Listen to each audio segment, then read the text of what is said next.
former President Donald Trump continued to bring up his false stolen election narrative last week. In his most recent claim, he said he saved Florida Governor Ron DeSantis' 2018 bid in the gubernatorial election.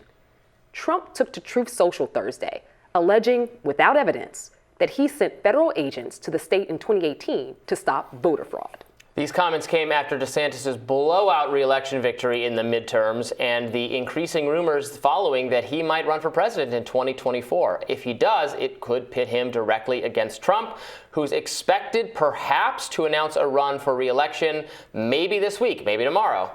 New York Representative Elise Stefanik is already backing Trump's re-election run, which he is expected to maybe potentially officially announce tomorrow. What do you think, Batya? Is he going to say, is he going to announce tomorrow? What's your bet? I'm about to do something very silly, which is prognosticate, which I really try not to do, but I have never been convinced that he's going to run again, and I have never been convinced that if he does, that he will be the nominee. I've been saying on this show, I think for over a year now, that I think DeSantis would beat him in a primary, in a Republican primary. So while I think Democrats may want him to announce tomorrow, while I'm sure the media wants him to announce tomorrow, there may just be enough Republicans close to him who could convince him that it would be a big mistake. So I agree with you on the second front. I agree that he is beatable by DeSantis. I don't think it'll be easy. I don't think it's a foregone conclusion.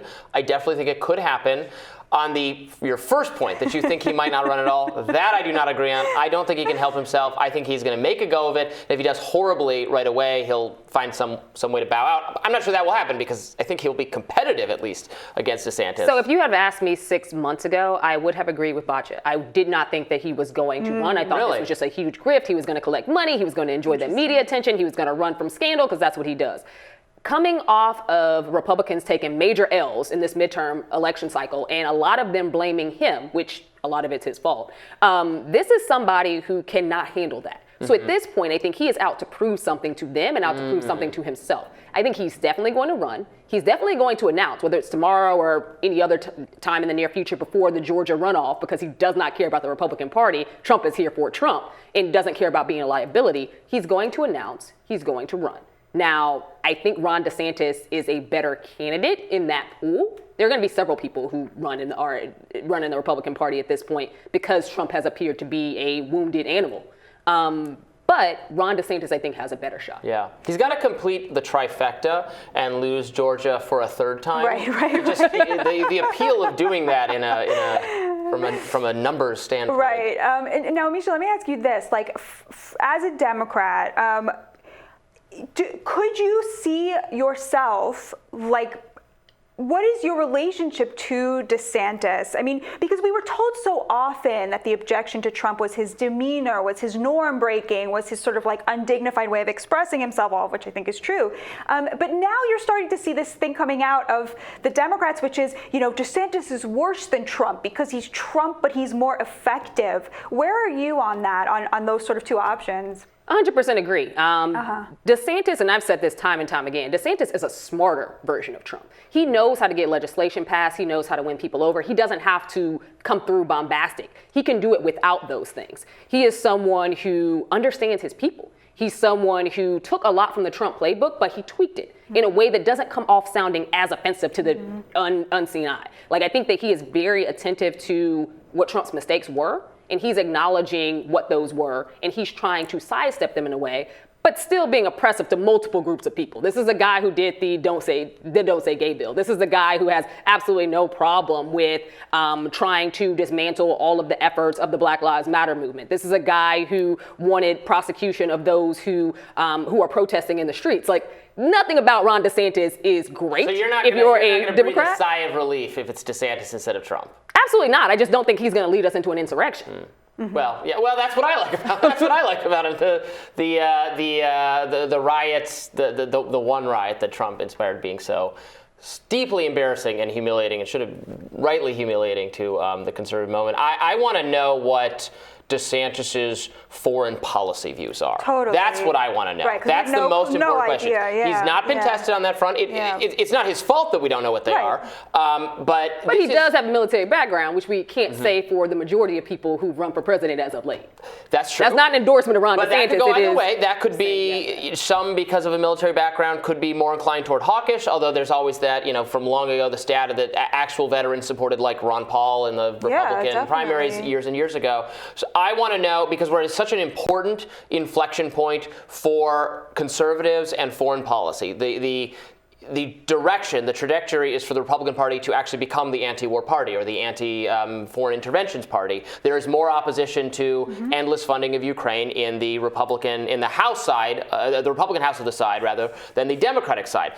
Where, and I'm not exactly sure where Trump fits into that either, because he often articulated a non-interventionist, non-hawkish foreign policy, but then in practice, because he's not sincerely committed to any real philosophy, that doesn't come through. He didn't pull out of Afghanistan despite saying he would. He left that to Biden.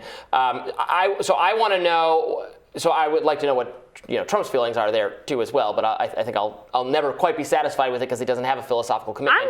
What does DeSantis feel about it? I'm not absolutely sure that the American pressure for foreign policy is what you think it is. There are a lot of people who are extremely upset about funding towards Ukraine because of the inflationary cost here. That's understood. But when it comes to debates, when it comes to conversation about foreign relations and foreign policy, that's the least watched one in any election cycle. The general American public, again, does not have that strong of an understanding of what's going on in terms of our geopolitical context in many senses. Unless we're directly engaging in a war, they're not necessarily the most involved. This is a little bit of a different case because economically, so many people are having trouble feeding their families back home that they don't want to hear news story after news story of how many billions are being sent to Ukraine. Right. But so I guess, my question would be, to what extent do you think Democrats would look at, for example, the Don't Say Gay, Parental Rights and Education bill, or look at DeSantis's COVID policies, or look at his relationship with protesters and say, you know what?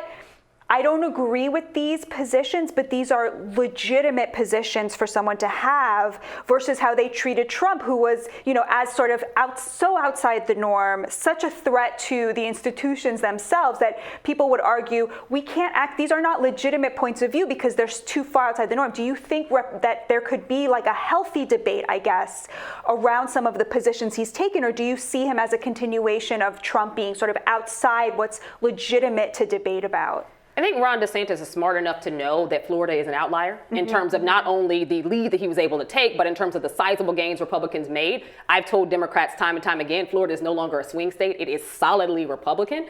But I do think that he understands that to win a Republican primary, he's got several states before he even gets to Florida that he's going to have to win that have very different demographics.